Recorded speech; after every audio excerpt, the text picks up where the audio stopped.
toute contrée que ce monde ait connue, Allah a envoyé des prophètes et des messagers qui avaient pour but de mener la plus belle mission qui puisse exister.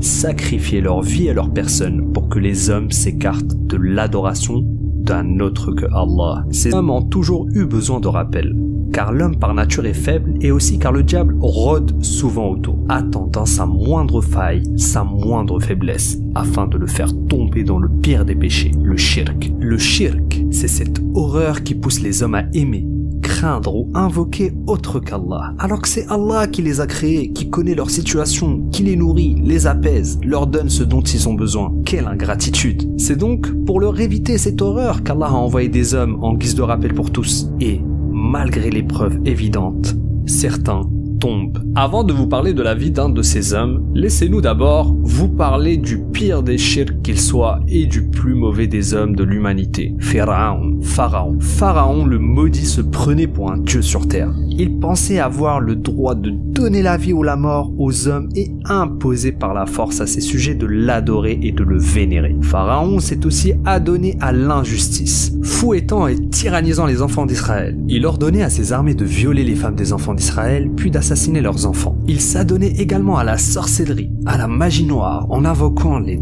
démons pour qu'ils lui apportent des petites faveurs en échange de son âme qu'il leur avait vendue. Bref, le pire homme de l'humanité, le pire qu'il soit, et de loin. Pharaon et ses semblables construirent des temples et des hautes statues pour montrer aux autres leur présupposée puissance et aussi pour officier leurs différents cultes. Ces grands édifices existent encore à ce jour et sont visités et admirés par des millions d'ignorants qui ne voient pas le mal de ces grandes constructions. Parmi ces ignorants figurent parfois des musulmans. Au 6e siècle de l'Égypte était peuplée de musulmans dans sa globalité. Et comme nous l'avons mentionné, les hommes sont souvent faibles et parfois ils écoutent le diable qui leur fait croire qu'il leur montre des choses positives alors que c'est totalement le contraire. Ainsi, le diable a commencé à propager une fausse croyance, terrible et ô combien dangereuse. Cette croyance faisait croire aux Égyptiens du Nil que la statue du sphinx d'Égypte protégeait leur récolte et que, en lui donnant des offrandes, alors le sphinx bénirait leur récolte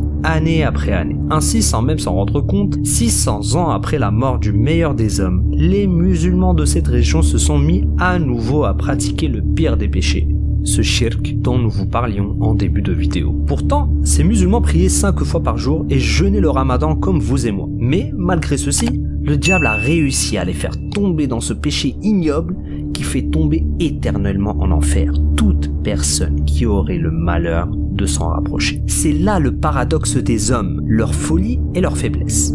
Ils se prosternent devant un seul Dieu unique, mais parfois pensent qu'autre que leur unique Dieu peut leur apporter secours, bien-être ou protection. Alors que les Égyptiens commençaient à de plus en plus à apporter des offrandes au Sphinx, comme le rapportent les historiens Al-Maqrizi ou Al-Rashidi, un homme pieux et savant se leva et décida de s'en prendre à la source du problème, le Sphinx lui-même. Mohammed Sa'im ad-Dahr décida de faire comme le prophète Ibrahim avant lui, Ibrahim qui avait détruit les statues que son peuple adorait en dehors d'Allah.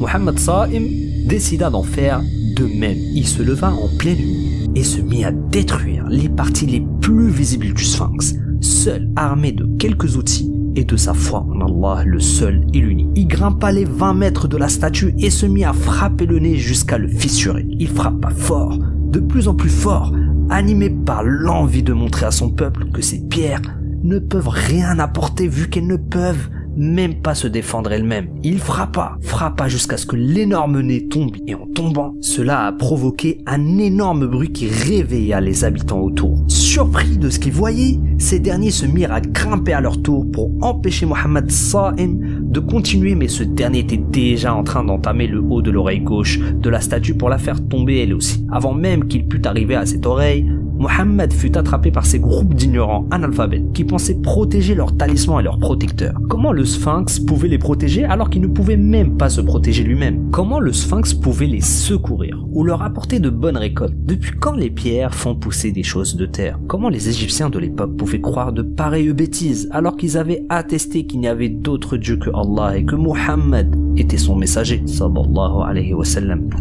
Sitôt attrapé, Mohammed Sa'im fut pendu le lendemain. Sa faute, vandalisme. On l'accusait d'avoir détruit un bien public seul et sans autorisation. Ceux qui l'ont jugé n'ont pas vu qu'autour d'eux, des gens commettaient bien pire. L'ignorance des Égyptiens de l'époque de là ne s'arrêtait pas là. Non, certains prirent le corps mort et froid de Mohammed Saïm et décidèrent de le brûler pour calmer la vengeance qu'ils avaient au plus profond de leur être. L'ignorance et la barbarie de ces individus n'avaient aucun égal.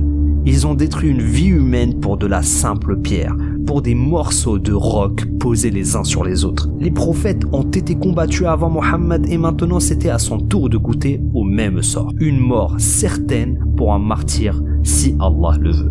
De nos jours, par la grâce d'Allah, plus aucun musulman n'adore le sphinx en Égypte, mais le shirk persiste toujours dans de nombreux esprits et dans certaines de nos cultures. Par exemple, au Maghreb, nous avons encore trop de mains de Fatma entreposées dans les maisons, sur les murs ou dans certains ornements. Beaucoup ne savent pas que cette main représente le shirk en elle-même et que le shirk, même si on pense que c'est simplement pour décorer, demeure une chose ignoble qui provoque la colère d'Allah. Imaginez-vous qu'un musulman porte une croix autour de son cou, qu'il la porte simplement pour décorer car il trouve que cela fait joli. Allons-nous accepter ceci? Allons-nous le laisser faire?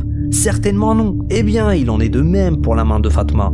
De même, beaucoup de nos frères d'Afrique de l'Ouest sont encore trop attachés au cri-cri, boubou et artifices en tout genre. Tout ceci doit être impérativement détruit dans nos vies. Il faut que chaque musulman revienne à l'islam authentique, à l'unicité. Chaque musulman doit aussi chercher plus que tout à faire disparaître le shirk.